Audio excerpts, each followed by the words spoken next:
Hey guys, how's it going? Kenshin here, Sora here, whatever you want to call me. Whatever it is, I just got out from seeing Star Wars Episode 8, The Last Jedi. I saw one of the very first screenings of it, one of the very first public screenings of it. That's because I got my tickets good 2-3 months ago, like the day they went on sale. Saw it in IMAX, like I always do with all the new Star Wars movies.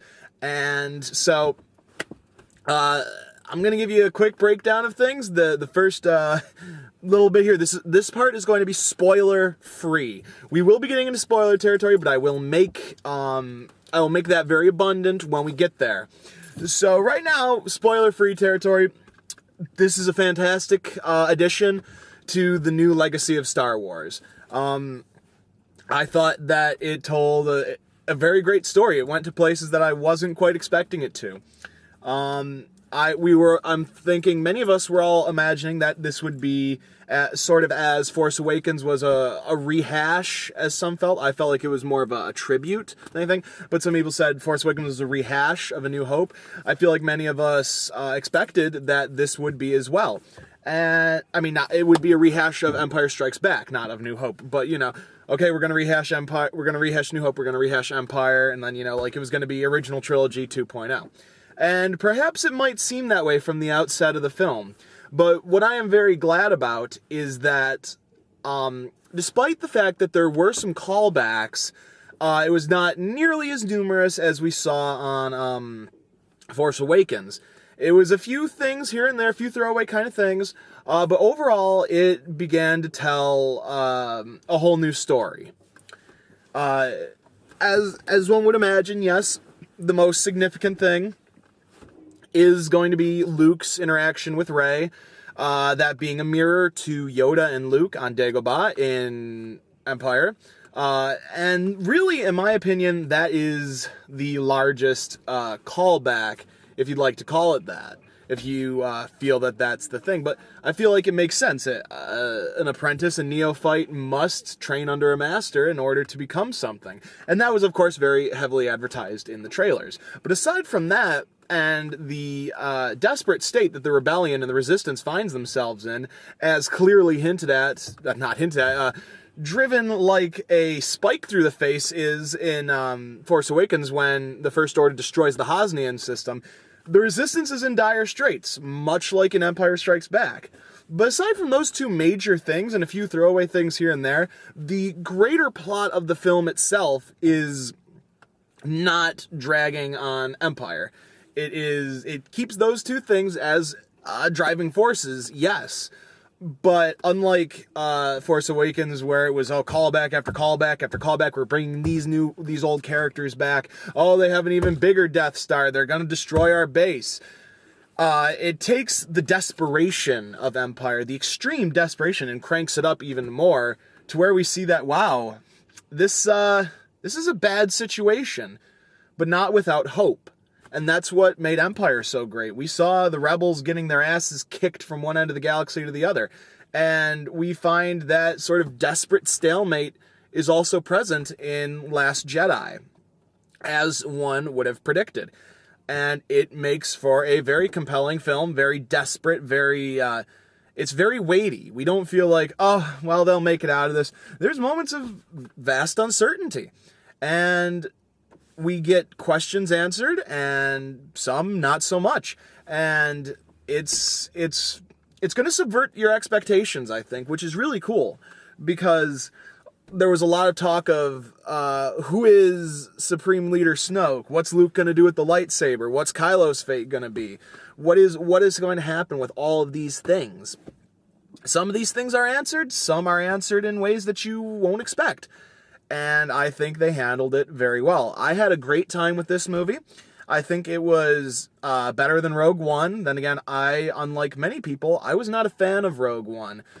Save for the Battle of Scarif, and even then it was hard for me to get in on that because we were supposed to care about these characters in Rogue One, and I didn't. And of course, the Darth Vader scene. Rogue One was kind of a miss for me. Last Jedi hits in the same way that Force Awakens does. Is excellent. It's a fun time. There's a good amount of humor, because people forget Star Wars always had a kind of comedic undertone to things. For every serious moment, there were moments of humor if you wanted to look into them. Sort of the ridiculousness of things, like in New Hope, Han Solo accepting a job to take them to Alderaan. They get to Alderaan, it's not there. They get captured by the Death Star, and Han just wants nothing to do with it. There's some humor to that. Even though some of the humor in Last Jedi is a bit more overt, it follows a great path where the film starts off with humor, with some humorous scenes. It starts off with hope, because the last film ended with a bit of hope, aside from Han Solo's passing. We felt that with Luke, now things could be different. And there is humor to this, to some of these scenes. Poe Dameron especially gets some great stuff. And then, not before long, we see a severe downturn, and the film gradually drags on to become more and more serious and more dark, to reflect the state of everything happening. And I quite like this because at first the humor's like, oh boy, they're gonna Disney-fy it. There's some kind of brutal stuff later on in the movie. And the humor has, that guy just dumped out an entire fucking soft drink. What a heathen. I would have drank that. But anyways, the humor that's there sets a tone for a darker rest of the film. And it plays well. It's a nice juxtaposition of things to let you know, like, hey, you know what? It's not good. It is not good. And there's a moment when this starts to happen. And you feel it. You feel the shift. You feel the turn. And this movie, I don't know, it went to the dark side, just like Empire did. The rebels are still fighting the fight, but it's dark, and it's, you see the might of the First Order. You see just how dangerous something like Kylo Ren is. And as we predicted, this movie is one for the dark side. It's worth seeing. It's worth seeing how things play out. We see some sort of very new kind of things introduced in regards to the nature of the Force and what's possible with it, and how it's felt and perceived. I think it's a bit of a game changer. It's made some alliances very clear, and I'm excited to see how this all wraps up, because we have answers to things. We have more questions now, but still we do have some answers. So that's the end of the spoiler-free section. Go see it. You're going to love it. If you liked Force Awakens, you're going to love this. And I think it was excellent, and I can't wait to see how the trilogy gets wrapped up in the next film. So, I'm going to give you a moment. I'm going to give a countdown to 5. 5, 4, 3, 2, 1. Are y'all gone who don't want spoilers? Yes. Yes. Go home. Yeah. Close the door. Very good. And hello, ladies and gentlemen who are still here. So for the rest of us, we have seen this movie. And what a film it was, wasn't it? This section is more designed for folks. It's less of a review, more of a this is what I liked, this is what I didn't like sort of discussion, to see others who have seen the film, to see what your thoughts on this are as well. First of all, let's pick up where I left off with the humor. I thought it was well placed, especially since a lot of it revolved around Poe Dameron in the beginning, the very first Hoth-esque tribute escape scene. They didn't dwell on that bit, which I liked. I was like, okay, here we go, it's another Hoth, setting up just like Empire. But instead it focused on something completely different. The escape was then and done. Instead it focused on sort of some character flaws, to the fact that while Poe Dameron is an amazing pilot, he's cocky and oftentimes too self-assured and makes bad decisions. And we see some of the tolls of war in that regard, which I thought was very humanizing, because up until that point, Poe had been built up like this amazing character, and he still is, but we got to see his hubris overshadow him, and I quite enjoyed how that played out. It started off well with some laughs too. Like I said, the juxtaposition when he calls General Hux and literally fucking trolls him on the phone. It's just like, yeah, holding for General Hux. Yeah, you there? It's hilarious, because we got to see this, this successor to Tarkin, if you will, just get trolled like a moron. And of course it fits Poe's character. It fits Hux's character to be so goddamn serious that he's not realizing that he's being tooled with. So, and it's great. And then I do like how it's very realistic, how Poe thinks, yeah, I got this, we're going to destroy a dreadnought, goes right against Leia's wishes. And though it was a success, it forces us to consider at what cost. And then we see a bit of Carrie Fisher come through Princess Leia when she slaps him and says, "You're demoted." It's like, yeah, he destroyed a dreadnought, but he also destroyed many good lives in the process. And that begins a great process in Poe's character that builds throughout the film that I quite enjoyed. The conflict with Leia's successor and so on. And yeah, in that regard, I don't know how I feel about what they did with Princess Leia. It was weird. Ren didn't want to kill her on the bridge. Of course, the moment we all saw coming in the trailer, he didn't go through with. He pulled back, and instead the other bomber squadrons destroyed the bridge of the Mon Calamari cruiser. And everyone died, including Admiral Akbar. May he rest in peace. Except for Princess Leia. She gets blown into the void of space, but through the Force manages to come back, propel herself through space back into the ship, while unconscious, apparently. And some of the imagery and some of that scene was just, it was a little weird for me. I mean, yes, she's a Skywalker, so she has immense Force capabilities, and in the expanded universe, which I will refuse to call Legends, because fuck Disney shit-canning the whole EU. In the expanded universe, yes, Leia did become a Jedi. So, of course, she has latent Force potential within her. If Rey, whose parents we find out were no one, nothing, we spent, years now trying to figure out who are Rey's parents. Was she a Kenobi? Is she a Skywalker? I thought she might have been a Skywalker. Or maybe a Solo, like the whole thing of how the brother and sister were separated with the Skywalkers.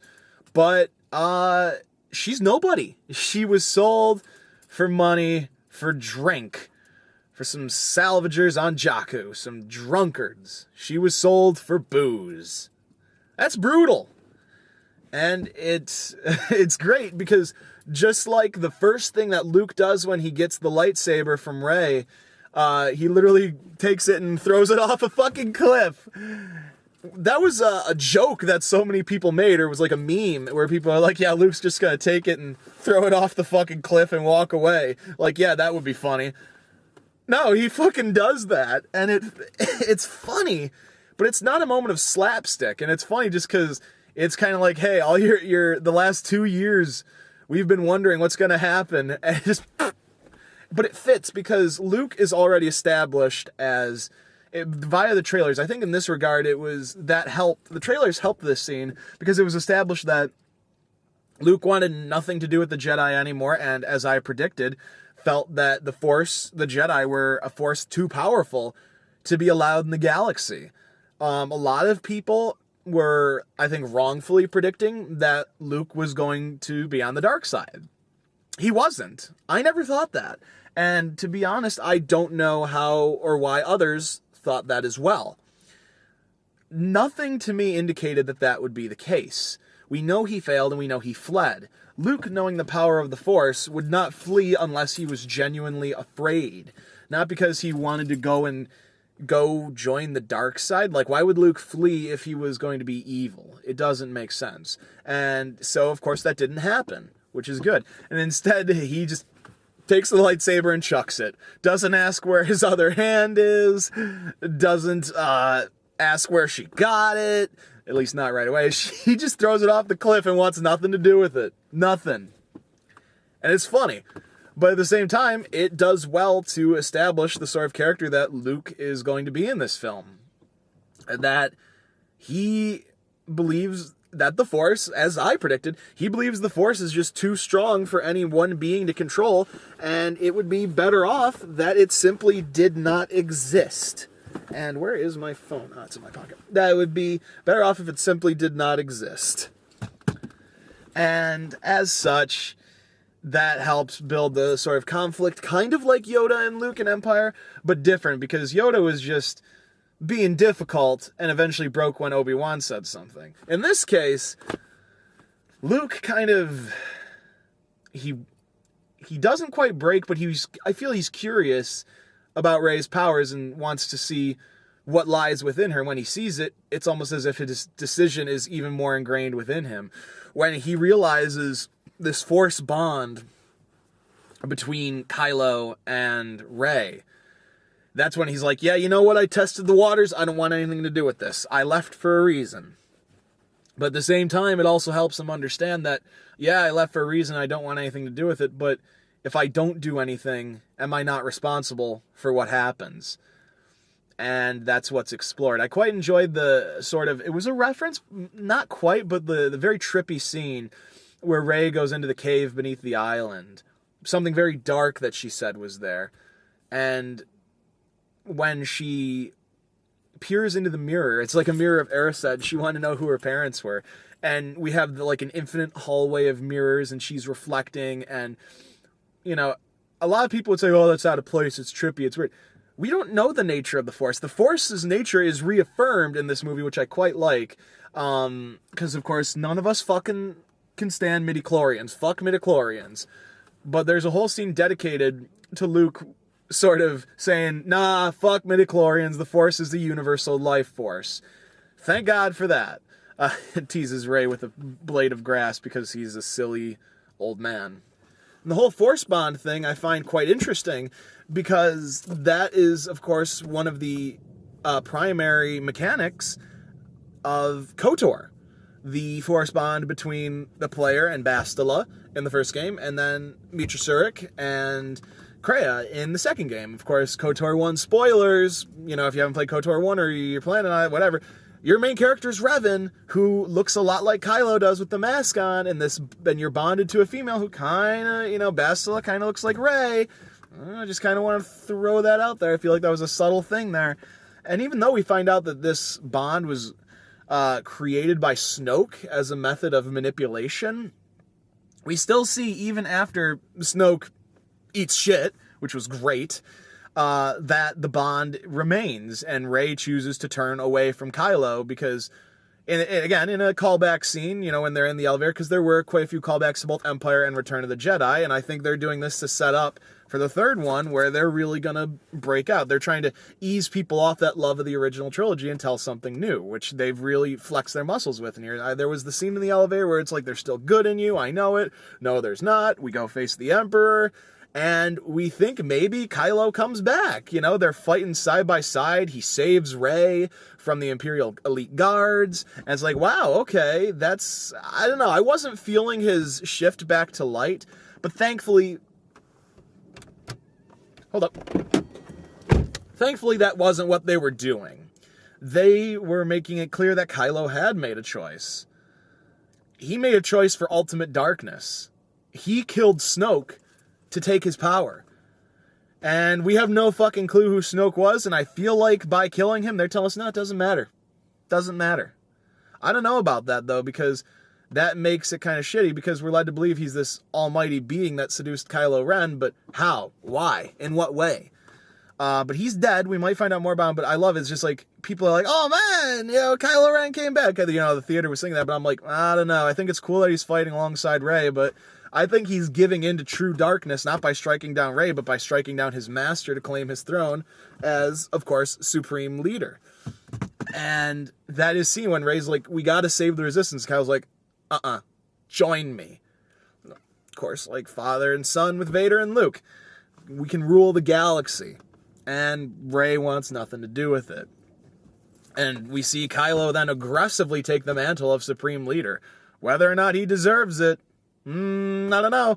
Hux didn't think so, but Kylo changed his mind. When Hux said, long live the Supreme Leader, when Kylo was choking him out, I thought he meant, like, long live Snoke, fuck you. Like, that was his dying words, but guess not. But as it was, Kylo now commands the First Order in its entirety. And it was a good subversion, because everyone was expecting, oh, it's going to be Vader turning back to the light side. Again, all over again with the Emperor character and someone he cares about. No, Kylo made his choice to go deeper into darkness. And that conflict with the light, which may be there, it's hard to say now, was a fallacy projected by Snoke. And it makes me wonder why Snoke didn't see Kylo's betrayal coming. Because he said, I see what you're doing. You are killing your true enemy. and Kylo killed Snoke. If Kylo hated Snoke that much, Snoke should have been able to see it. I'm sure he knew, but I don't know. I feel like for this being that was apparently this powerful, he should have known that Kylo was going to kill him. Kylo is a very emotional being, and his thoughts clearly would have betrayed him. I don't know what Snoke can and can't see, but I feel like that was a bit of an oversight, but his death was pretty great. Motherfucker got chopped into a whole full course meal there. I enjoyed that. I enjoyed the fight with the Imperial Guards. It was quite an enjoyable bit. It was like best lightsaber battle of the film because there really wasn't much else beyond that. The one with Luke and Rey and Ren doesn't count. The one with Luke and Rey doesn't count either. That was like more of a melee duel.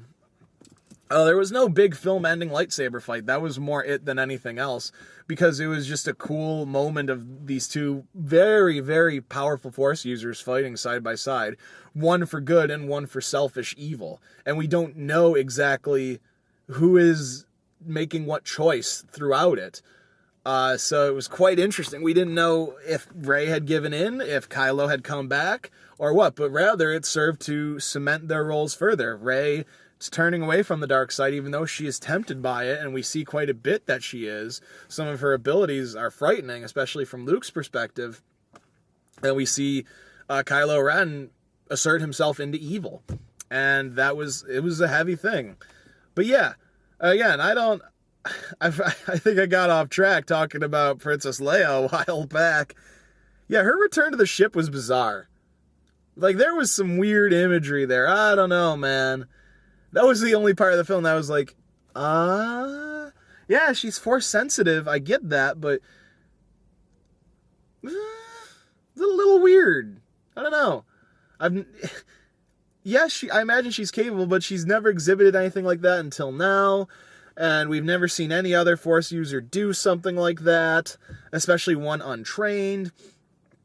And the imagery was almost like, I want to say like Mary, like miraculous, religious, powerful, this divine being amidst chaos and destruction. I don't know if I was feeling it. And what further adds on that is, of course, it was beautiful to see Carrie Fisher on screen.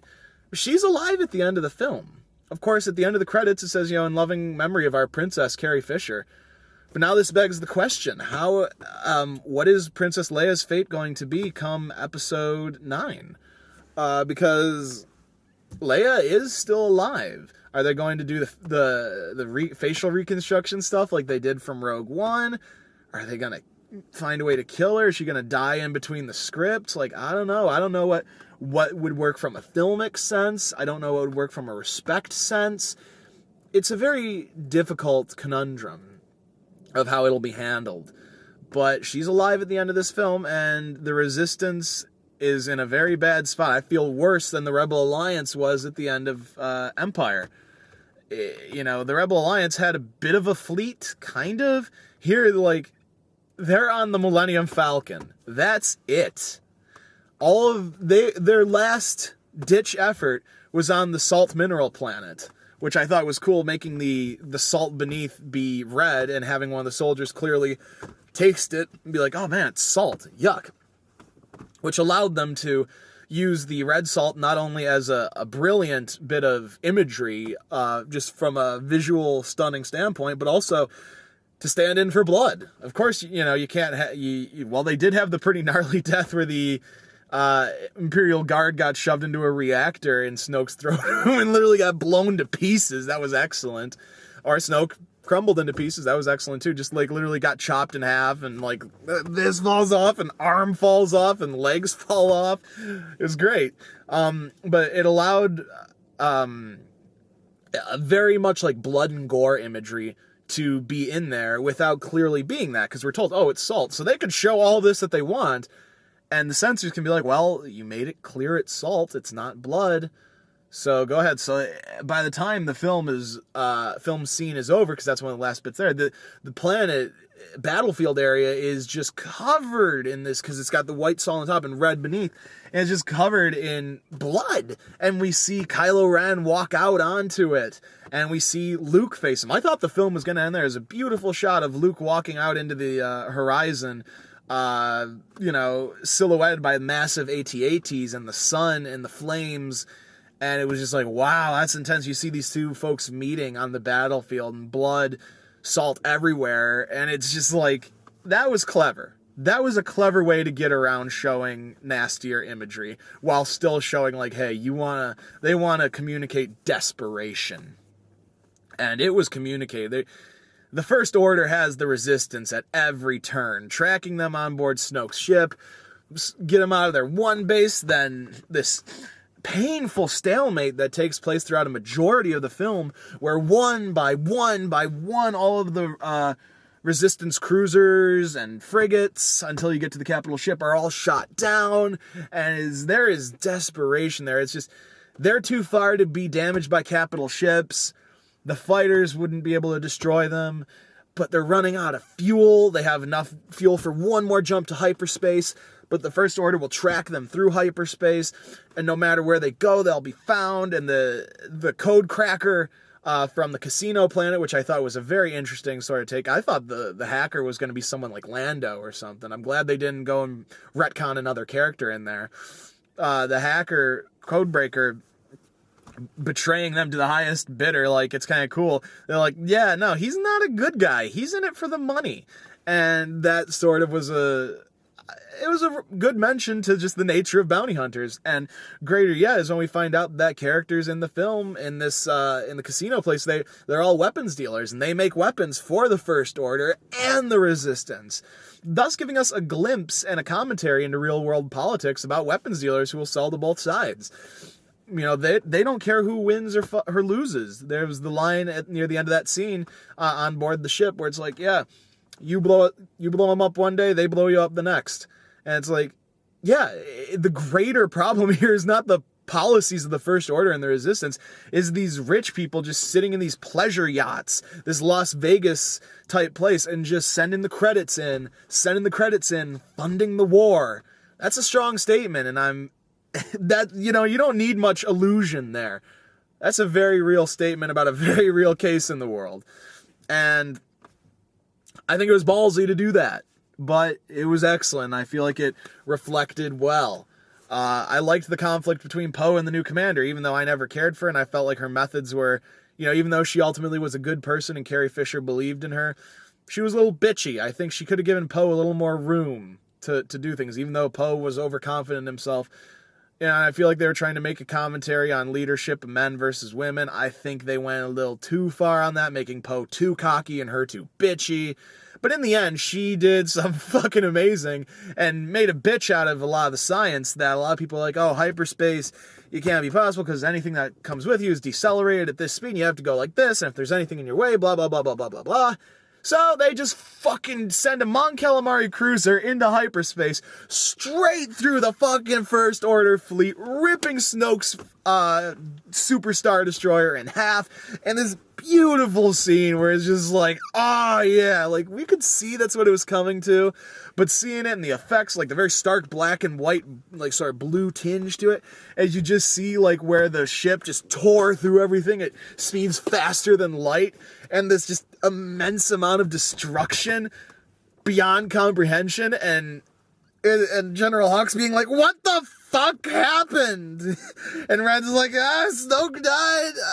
What's with the fleet? Like, everyone's like, did that just happen? But it's kept very serious, but it's this amazing, like, wow, sacrifice.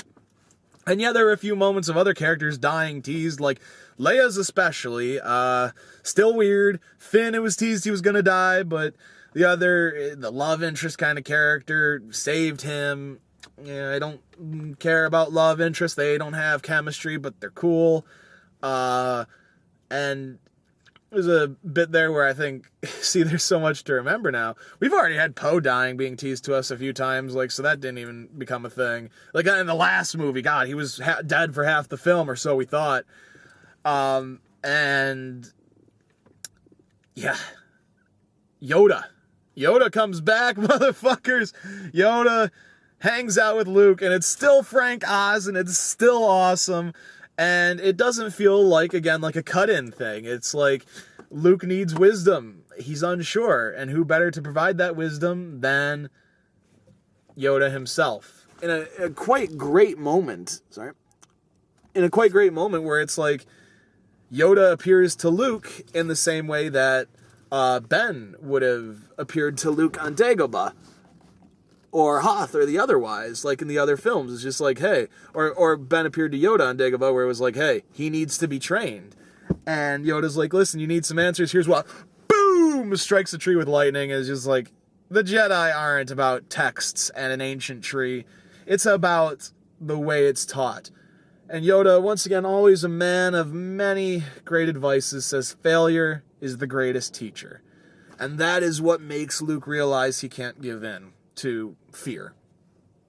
And we have his epic confrontation with Kylo Ren, where we feel like we're going to get another Obi-Wan scene of the, if you strike me down, I'll become more powerful than you could possibly imagine. He references that, if you strike me down in anger, I will never leave you.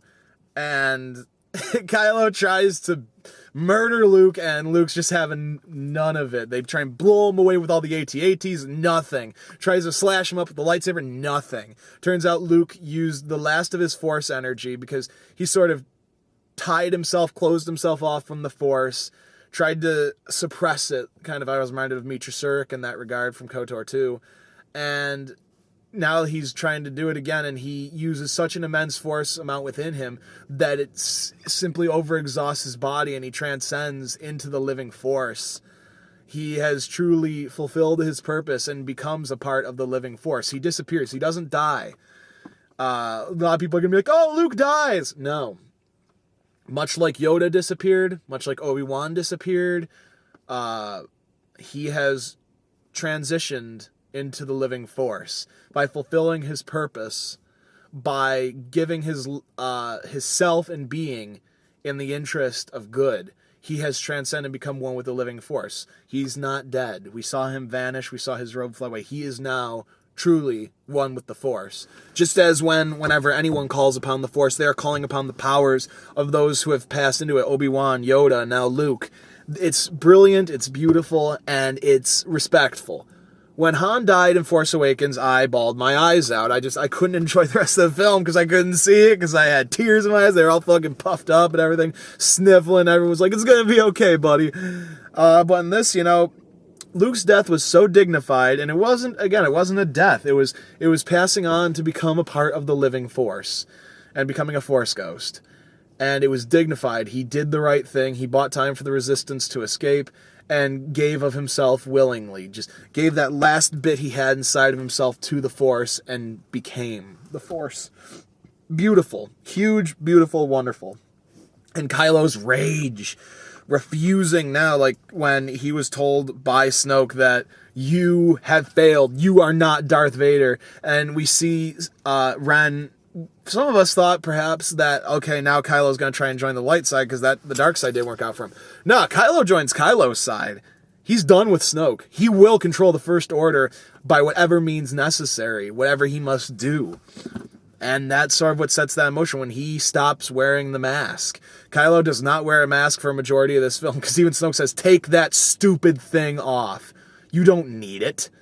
And it's clearly like reflecting what a lot of fans say. Why is he wearing it? He's just being edgy. He doesn't need it. He's trying to be Darth Vader. And even Snoke was like, you're not Darth Vader. You're trying to be him, but you are not, and you never will be. You could have been capable of it. I saw it in you, but you're nothing. But with Snoke dead in his fucking golden sparkly bathrobe, with Snoke dead, it'll be interesting to see if we find out anything about him and what Kylo's place as the Emperor, the supreme leader, will say. I loved the film. I thought it was great. I thought the humor was well placed. The porgs were adorable. Some of the moments in it were all a lot of fun, visually gorgeous. The only bits that I thought were weird was Carrie Fisher's Force ability to not die. It was a little weird. And then Rey's moment in the cave, I liked that a lot because even though it was weird, I didn't dislike it. It was weird. It was kind of out of place, but at the same time, we don't understand the Force, and such a strange thing like that is a great way to say, like, hey, this is something that one can experience within the Force. This is the power of the Force. And I feel like this movie has done well to show the mysteries of the Force, to show that it is beyond what we imagine. Luke being able to project himself across the galaxy, of Rey becoming into herself and seeing the truth inside of herself that she's known all along. And many of these things, and I like how things are subverted. Like when Rey tries to pull her lightsaber from Snoke, it's like she gets it, and then Snoke swings the hilt onto her head, coming back around, boomerang, to smack her. It's kind of like, yeah, no, you thought this was going to be like end of Return of the Jedi? No. So this leaves us open with, they've surmised 4, 5, and 6 now. They've done it all. Where are we going to end up with this next one? Because even though this one pulled references from Return of the Jedi and Empire, there was enough original things, what with the inclusion of Luke and Kylo's ultimate betrayal of the first, of Snoke more than anything, even though Snoke does represent the First Order. This sets us up in a place where we have this just emotionally wrecked Kylo Ren. We thought he was bad at the end of Force Awakens, just in a state of fucked up uncertainty. He's even more gone off the deep end now. He doesn't know what to make of anything. He just wants to wreck the galaxy and destroy everything. With Luke gone and Rey coming into her own power and the Resistance on its last legs, and a absolutely crazy supreme leader conducting everything who wants nothing more than to wipe it all out, it's high stakes. And I'm excited to see where Episode 9 will take us in a few years' time. Episode 8 was amazing. Last Jedi was fantastic, and as we predicted, it was like kind of about Luke and Rey. Like Luke said he will not be the last Jedi, even though he kind of was for a while, but then Rey has powers now, so it's whatever. But whatever it is, it was excellent. It was awesome. I loved it. I hope you loved it too. Feel free to pop some discussions down in the comments below, either with each other or myself, and hope to talk with you guys soon. Take care. Peace. Hey folks, Kenshin here. Something I forgot real quick was the fact that I forgot to take a look at the special things that we got for the fan event. This was the screening was a nice early one at 6:00 p.m. today on the 14th, and we got to see like a special vignette feature beforehand about John Williams composing scores and stuff, and we were given these on our way out. So we take a look together and see what these collectible items we were given indeed were. So, at the very front, we have a little thing that says Star Wars Last Jedi, of course. Aha, it's all about the want more cards? Want more cards? Get the full set of exclusive collectible cards for free. Oh, sweet. I'll take that. This starts at midnight tonight. Just sign in or join Disney Movie Rewards at insert site name here. Alright, so then these are the collectible cards that we have. It's the Poe's helmet, First Order, Stormtrooper, the Luke's lightsaber, Kylo's lightsaber, a Porg, and the First Order Royal Guard. I don't know what I'm going to do with these, but I have them now and they're pretty cool and I like them a lot. So that's what we got. I'm going to look into ordering these around midnight tonight. So, that's that. Thank you for watching. Take care, guys. Peace out.